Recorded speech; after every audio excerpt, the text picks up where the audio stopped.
Hello students, কেমন আছো তোমরা? আমাদের অনলাইনে ক্লাস 11 এবং 12 এর জন্য যে পেইড ব্যাচটা চলছিল অ্যাপে, সেই পেইড ব্যাচে কিন্তু রুটিন অনুযায়ী ক্লাস শুরু হয়ে গেছে। এখন রুটিন অনুযায়ী রোজ দিন ক্লাস হচ্ছে। সমস্ত স্যারের ক্লাস কিন্তু এসে গেছে। হ্যাঁ, আর প্রত্যেকদিন এখন ক্লাস হচ্ছে, যেরকম রুটিন আমাদের দেওয়া আছে সেরকম অনুযায়ী অ্যাপে। তো যারা এখনো পর্যন্ত ব্যাচ পারচেস করনি কিন্তু মনে করছো ব্যাচ পারচেস করবে, তাদের জন্য আমাদের যে অফারটা চলছিল এবার কিন্তু সেই অফারটা বন্ধ হতে চলেছে। আর মাত্র দুদিন তোমাদের হাতে সময় আছে, অর্থাৎ 12 তারিখ লাস্ট ডেট। এরপরে কিন্তু তোমরা কিন্তু এই অফার আর পাবে না।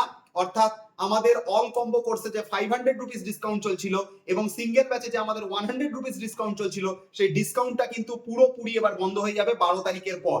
তাই জন্য যারা ব্যাচ পারচেস করবে বলে ঠিক করেছো, তারা ব্যাচ পারচেস করে নাও। আর আমাদের কিন্তু এখন ক্লাস চলছে রানিং, ঠিক আছে? অলরেডি একটা দুটো করে প্রত্যেকটা চ্যাপ্টারেরই ক্লাস হয়ে গেছে। এবং আরো একটা কথা আমি তোমাদেরকে বলতে চাই, সেটা হচ্ছে যে যারা স্টুডেন্টসরা যারা ক্লাস করছো, যারা ক্লাস দেখছো অ্যাপের মধ্যে, তাদের কেমন লাগছে ক্লাস, সেটা কিন্তু অবশ্যই এই কমেন্টে জানাতে ভুলো না। যারা এখনো পর্যন্ত পেইড ব্যাচে ক্লাস করছো, প্রত্যেকে রিভিউ দাও যে কেমন লেগেছে তোমাদের ক্লাস, কমেন্টে বলো।